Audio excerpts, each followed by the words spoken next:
Oh no. So, you're welcome back to another Fatal Leadership 40k video. More or less a channel update as to what's going on at the moment. As you can probably tell, we've got lights.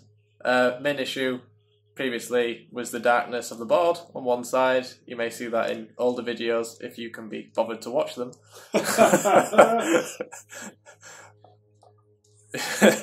You might want to, but considering the lighting issues and the camera issues we had, I think future videos are a lot better looking forward. Yeah, I think so. I think one thing we did was we looked at the quality of what we've put out so far, and I think we were happy with the style of the battle reports we were putting out, as in not showing dice rolling left, right, and centre, and sort of compacting them down to a more edible chunk. Yeah, absolutely. I mean, I don't have time to sit and watch 2 hours worth of dice rolls. Yeah, exactly.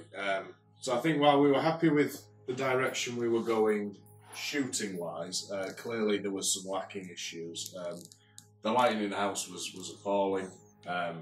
So by moving it into a self-contained area down this side of the house that doesn't have to move and is constantly set up, I think will definitely help, rather than taking things up, down, left, right. Because there's a lot of terrain now, which causes a lot of movement. There is, yeah. There's a lot of army now.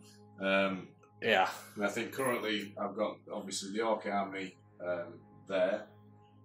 That isn't finished. The shelves are full. We've got the Astra Militarum, Imperial Guard, as I would call them, army.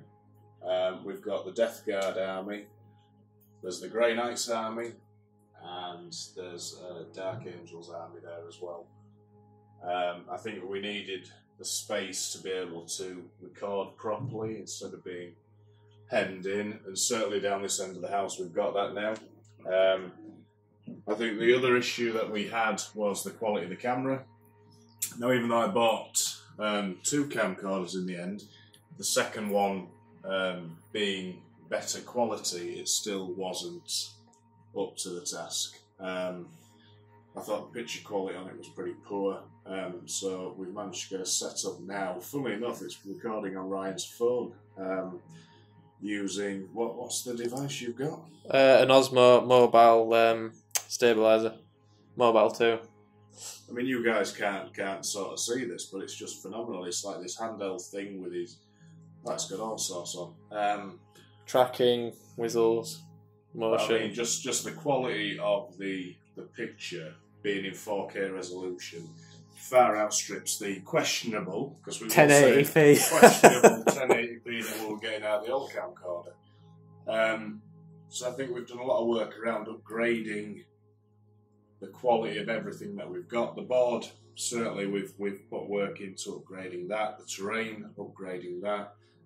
We've now even gone to the nth degree of 3D printed trees and other crates. bits. Yeah. There's barrels on the go. There's all sorts of little 3D printed stuff just to make the board look more real. Yeah. Instead of just less flat bits of terrain sort of plonked on. Which, don't get me wrong, is great. Certainly down at my old wargaming club. Well, we didn't have any complaints about there's 8 bits of terrain on board, let's just play a game. But we just wanted something a bit more looked realistic. more appealing as well for the videos. I think so. More thematic. So in that sense, we've repainted the walls in this area. If you look behind you, Ryan, we've got the nice big canvas on the wall, the channel logo now. Probably having to step back quite it's a bit hefty, to be fair. And then the other thing that we decided we wanted to do was bring in more people to the channel to play games. More armies, more flexibility. Yeah, exactly. More content. Because nobody wants to see Grey Knights versus Ultramarines. The Vindicator lineup. 20 different ways over.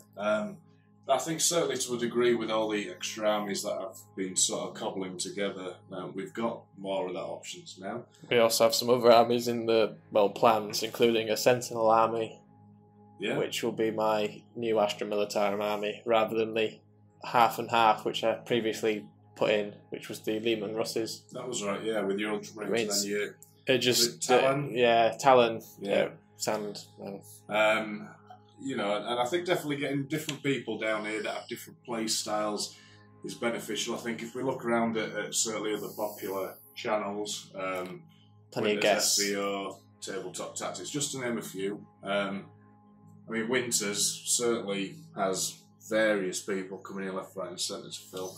And actually, that's probably one of the reasons I enjoy sort of the content of videos, is seeing different people. We all think differently at the end of the day, and Warhammer 40k, even though it's a dice game, is a tactical game.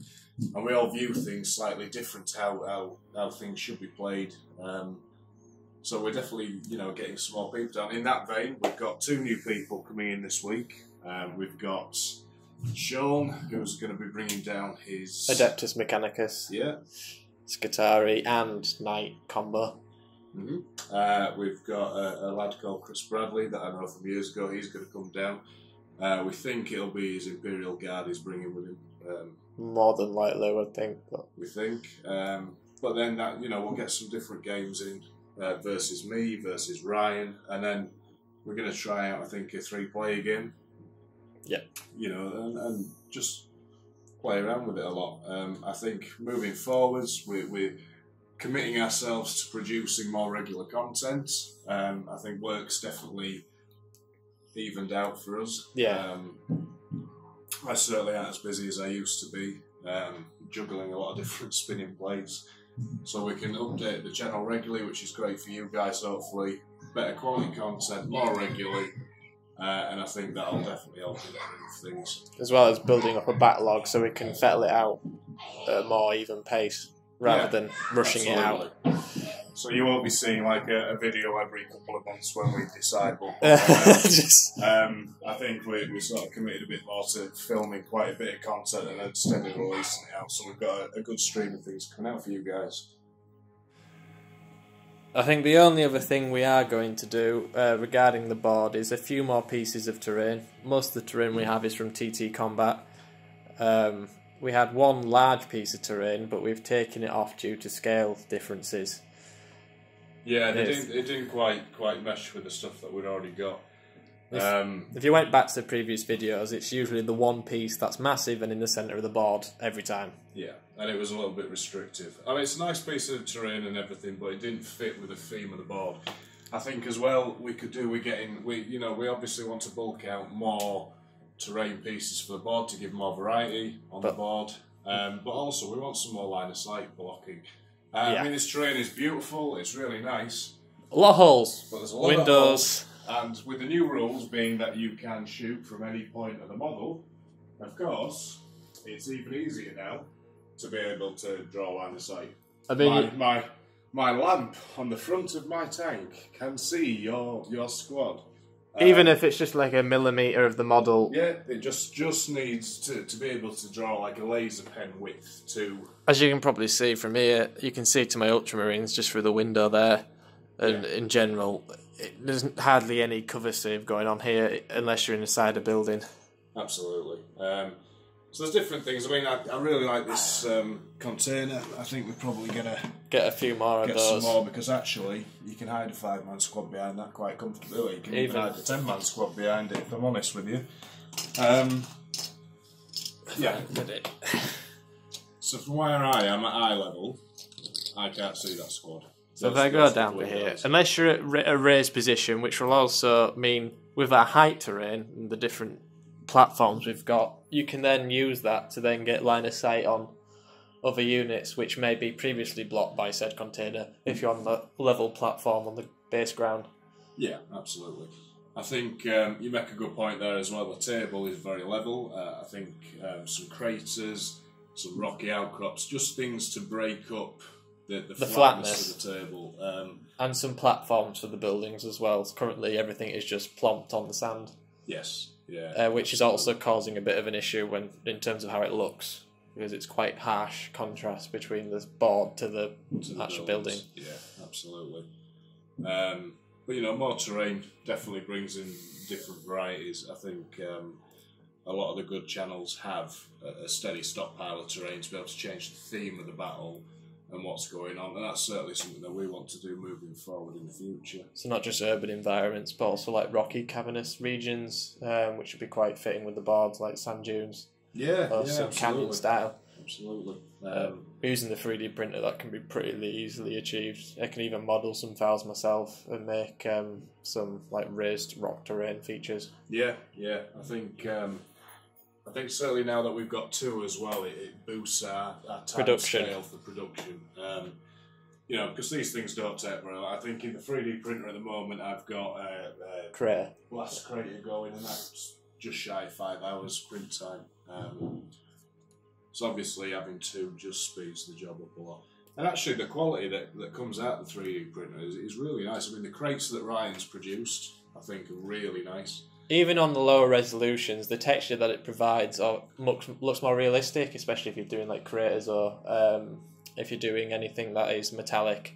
It's not going to have a super smooth finish because it's made of cast iron, cast steel, or whatever else they're using. Yeah, absolutely. I think even down to these trees. I don't know if you can get a slight close up there, but it's almost like the layers of a tree. Yeah. It just looks more realistic than say a resin print would do. So yeah, I think moving forward, there's a lot of positives for the channel. I think one thing to mention just before we close, we've got a new community page on Facebook, yes, which will help us give updates for what we're doing, but without having to make necessarily a video for it. It's a place for you guys to hang out, chat, ask us questions, because, absolutely feel free to ask us anything that you want, within reason. But, we're pretty much open books. If there's anything that you'd like to see as well, that's a perfect place where you can put down any sort of army you'd like to see, scenario, different style of ruling. I think we've got an interesting video where we're probably in the future going to do a Grey Knights battle report, but using some modified rules that Ryan's wrote. Yes, because they seriously need some love, which they're not getting. They're in a very bad place at the minute. But actually, Ryan's wrote a set of rules and stratagems that are very much in keeping with the fluff of the army, not making them stupidly overpowered or anything, but just some useful things that they need to actually be successful. Yeah, to be mildly competitive. And I think the word mildly is probably the right word there.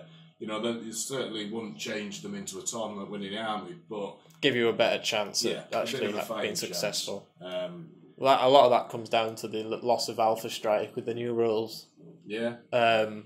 In terms of deployment, which is we've solved that solution using teleportation, of which they have. It's not as if it's just out of nowhere. Absolutely. But using it as a stratagem, you can bypass the Alpha Strike counter, which they've done in the rules, by putting in a new stratagem, which allows you to spend some command points, which you don't get that many with Grey Knights, but this... No, you don't. You're right. With this stratagem, you will actually get into combat with your key units, which is kind of the key thing that you need to do most of the time with your Grey Knights, especially with your, what are they called, Dread Knights? Yeah, I mean, to be honest, anything with such small squad sizes and, in general, not great saves, mostly 3% saves on your strike squads and everything, etc.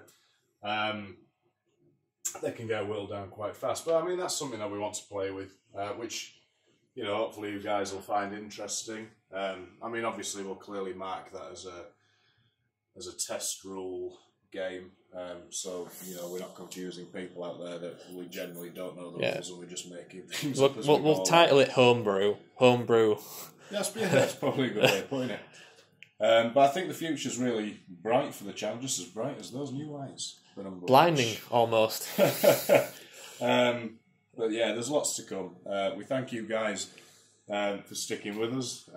If you have stuck with us. If you have stuck with us, absolutely. And if just forgot to unsubscribe. It's been that long. Yeah, we've been spamming your email list every couple of months we pop up. If you're a new watcher to the channel, we hope you subscribe and stick around. And hopefully, you find this a place where you can get your little hobby fix, but in a shortened down version. More chilled manner, fast paced. Absolutely. not 659 dice rolls. Yeah. It's just like, yay, another 6, fantastic. Imagine that with the orcs. That's just, Here's my 169 dice rolls. Just here's my movement phase. watch me pick them all up. Here's me moving 60 models on camera. Awful. But yeah, thanks a lot, guys. Please like, comment, subscribe. Join us on Facebook, Fair Leadership 40k. You pop it in. We are genuinely the only people that you'll find in that search engine. When you put that in. We've got a pretty unique name. So join us on there, and happy wargaming. Thanks, guys. See ya.